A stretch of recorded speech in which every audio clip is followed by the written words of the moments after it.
And I really think that's an important aspect of it, is really check in. Most of the people who are villainizing you probably aren't the people who are doing the same thing as you, honestly. Or they're doing the same thing as you and they're envious or jealous of what you're doing.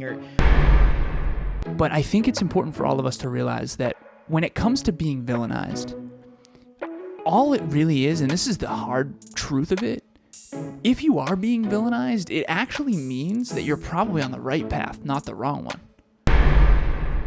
Next Level Nation, welcome back to another very special, as always, episode of Next Level University, where we teach you how to level up your life, your love, your health, and your wealth. We hope you enjoyed our latest episode, number 1128, last week's live podcast. Today, for episode number 1129, are your friends making you the villain? So I will preface with, number one, this is going to be a deep episode. Number two, it's going to be a quick episode because Alan and I both have calls after this. Alan and I had somebody say to us that they were really struggling last week because there was a lot of people, not necessarily just friends, but there was a lot of people coming out of the woodwork saying to this person, hey, you've changed. Hey, I don't see you anymore. Hey, you're not making time for me, whatever it would be, whatever their truth would be, whatever their pain would be. And this person said, I'm starting to feel like they're making me the villain. Like they're villainizing me because I'm out here chasing my dreams and trying to get better, and they feel some type of way because of that. And my understanding for that really, and I don't know if I said it there, if I said it somewhere else, but I said, well, you have to understand, from my perspective, what I have seen is most people aren't capable of being happy that you're chasing your dreams if it doesn't involve them. If you chasing your dreams means less time with the people around you, a lot of people are going to be offended by that. And a lot of people are going to villainize you because they're potentially forced to look into a mirror that makes them realize, oh, wow, I'm not doing a lot of the things that I want to do, or I'm not doing a lot of the things that I said I was going to do, or maybe I'm letting myself down. Oftentimes, if you're listening to this show, if you're watching this on YouTube, you are going to do things and other people are going to look at that and say, wow, I'm not doing that. And that's one of the reasons you get villainized. I think the other reason we get villainized is because our example is oftentimes the truth. Our example of what we're doing is the truth that somebody else isn't ready or willing to look at yet. So those are just a couple examples of this, but I'm sure if you're listening to this podcast, you've probably experienced this in some way, shape, or form. If you haven't, and you're on a continuous growth journey, odds are it will happen at some point. So we figured this is a very valuable, aligned episode to do, since most people in the community will or have already dealt with this. Two stories. First one, I was a young kid. I want to say probably, 12 or 13 or something like that. I had a best friend.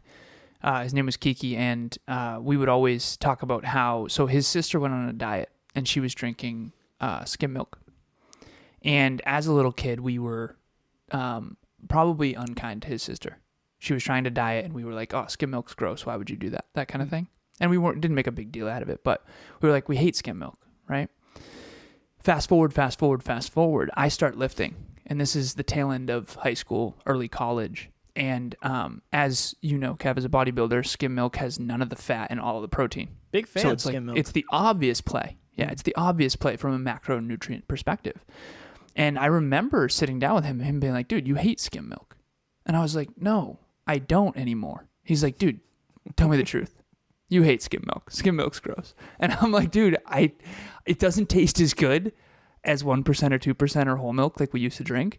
But like all the protein for none of the fat, count me in. And so he kind of made fun of me a little bit for that. And this is an interesting thing. And I don't know if this is just a dude thing or if this is common I think it's probably common amongst all people. For some reason, doing great things gets made fun of. Yeah. I remember I had a friend of mine, most fit person ever, right? Just jacked and in great shape. Fitness, personal trainer, fitness competitor, all this. And he came to one of my parties. It was a barbecue. And we were playing Can Jam and Bonfire and fun and everybody's drinking, blah, blah, blah. I wasn't drinking at that point.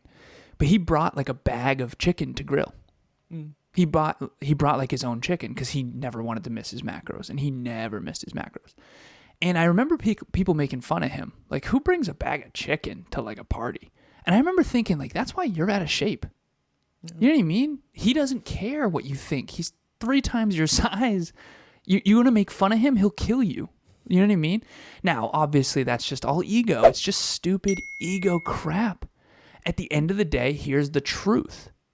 That person, I'm thinking of this person right in my mind right now, is insecure that they've never considered what they eat ever, and they just hammer hot dogs and hamburgers, and they're wildly out of shape, and they binge drink.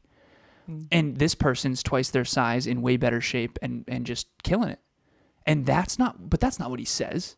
He doesn't vulnerably say, hey, you're kind of making me realize that my choices probably aren't optimal, and honestly, I'm just uncomfortable, so I need to make fun of you. Right? And I think it's just important for all of us to realize, first of all, we've all done it. I've done it with Kiki's sister. That was unkind when I was a little kid. My ego, like, oh, you don't really like skim milk, you're going to diet, like that kind of thing. And I think I grew out of that phase really young. And I think one of the reasons why is I got bullied. When you get bullied, you have this big aversion. Because when you're on the other end of it, Kev, I'll share this vulnerably too. You remember like 5th grade, man? Fifth grade, 4th grade, 3rd grade. I was like a really popular, quote unquote.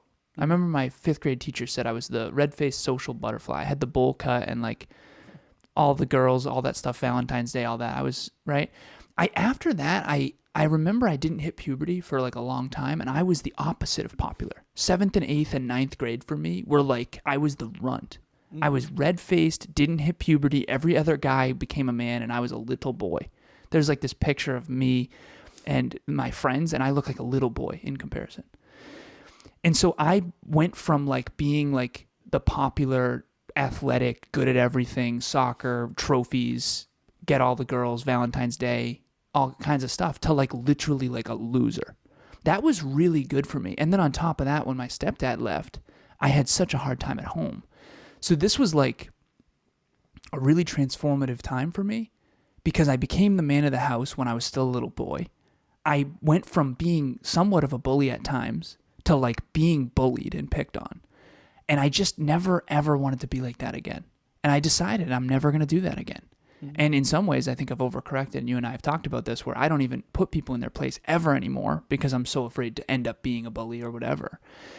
And sometimes I get taken advantage of because I'm not willing to fight back, that kind of thing. But I think it's important for all of us to realize that when it comes to being villainized, all it really is, and this is the hard truth of it, if you are being villainized, it actually means that you're probably on the right path, not the wrong one. I remember when after my car accident, I quit corporate, and I got made fun of, like, I would never, ever quit a job making that much money. And I was like, well, that's why you'll never make that much money.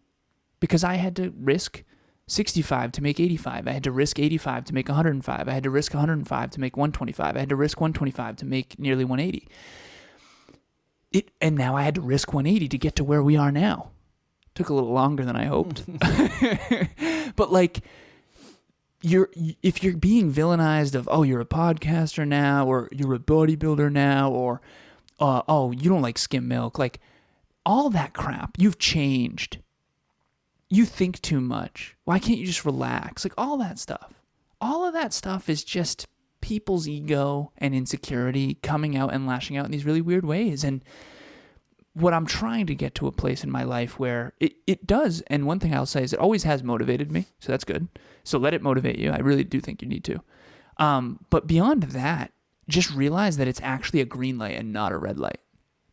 Mark Twain has a great quote. He says, anytime you find yourself on the side of the majority, it is a time to pause and reflect. Mm-hmm. And what Mark Twain's really trying to say is if you're on the side of the average, the majority, you're most likely taking an easy path because the majority of people do. And, you know, if you're never villainized, you can't name a single person who has achieved their dreams who didn't get villainized by somebody. Not one. I haven't found a single client who doesn't struggle with this. It's just the way human nature works. And it's actually a sign that you're doing something right. Now, I'm not saying to go and be a villain or anything like that, but if you are carving your own unique path and you're doing something different, you have to expect criticism. Hey, I wanted to give my experience working with Kevin and the rest of the Next Level University team. It has been such a seamless relationship. He is so easy to work with, Kevin, and He gives you all the information you need, but doesn't overwhelm you. He's also meets you where you're at. So whatever you want to do, he'll make it work. And it's just, there's no stress, there's no drama. And everybody else that I've worked with has been patient with me because I am not technologically savvy. So they've been helpful and patient and just encouraging. And it's just been a fantastic experience. I highly, highly recommend working with them. I really think of it from the perspective of it's very easy to judge and villainize somebody if you haven't walked a step in their shoes. Because I can think of so many people who, it's like, I've heard a lot of people, and I don't have any opinion of this, but I've heard a lot of people say, well, you know, these people like Elon Musk and Jeff Bezos, they have so much money, they could change the world and donate all their money and do all this stuff. And it's like, I understand what you're saying, but until you start a business and work your face off for 25 years and have an understanding of the fact that Jeff Bezos doesn't have $200 billion sitting in a bank account, that's not how it works. He has very little. Very little. Yeah, right? he owns 11% of the company's valuation. Right. And Elon Musk doesn't even have a house. He rents a tiny apartment. Like he's always working. But and I don't have any opinion of that. Like I understand why people feel the way that they do, but I very much believe that if they were living a similar lifestyle, they'd understand too. Yeah. I got judged so much. I went to a wedding during one of my bodybuilding preps, and people were like definitely looking down on me because I had my own food. But if somebody did that at my wedding, I wouldn't care at all. Like, cool, do you? I don't care. For sure. I know. Because I know what it's like to do that. If anything, it'd say good for you. Yeah, good thank you for coming. The show. Also, yeah, thank you for coming. Because I know how big of a pain in the ass this is. Yeah. It's very hard to villainize somebody who is doing the same thing as you in the same way you're doing. It's very easy to villainize somebody if you don't understand. And I think what's happening is, and we see this all the time, people are villainized by people from the old world, quote unquote, while they're fitting in more with us and the team and their clients and their mentors because they are leaning into who they really are, and everybody understands what it's like to do that. If you're a business owner and we talk about business, you're going to understand it at a deeper level. And I really think that's an important aspect of it is really check in. Most of the people who are villainizing you probably aren't the people who are doing the same thing as you, honestly. Or they're doing the same thing as you and they're envious or jealous of what you're doing, or there's a lot of ways this can go. The through line, and we have to go because we have coaching calls in 6 minutes, but the through line and the real goal behind doing this episode was it doesn't mean you're doing anything wrong. It doesn't mean you should change anything you're doing. There is a chance that those people aren't supposed to move up to the next level with you. That's what that means. If they want to, they will, and you can express your truth and tell them how you feel, but there's a chance that was the season for those people, and now you're moving on beyond that relationship. And that's a very real possibility that happens pretty often. I've said it a bunch of times. I know we got to go. What inspires one person will repel another. So if you start a podcast, you come to Kevin and I, you DM us. You say, hey, I want to start a podcast. And it's going to be called Improve Every Day or something like that. We're going to be like, awesome. Not only are we going to be like, hell yeah, do that. It's great. But we can actually help you. Okay? I guarantee you have an aunt or uncle or relative or friend or family member who has no idea why you're doing that, who's going to talk behind your back. Seriously, I'm not joking. They're going to laugh at you, talk behind your... There's no one who is immune from this. People talk about people. This is human nature. They have a belief system that is their own echo chamber, and when you do not fall into what they believe is best for you, they will villainize. And it takes a very sophisticated individual to not do that, you know? And you just got to understand that if you allow that to control you, you will always be derailed. Always. I coach a lot of people. I see this. There is no exception to this. You are not alone. There is no coaching client that I have ever helped achieve a dream or a goal who did not get villainized by at least someone.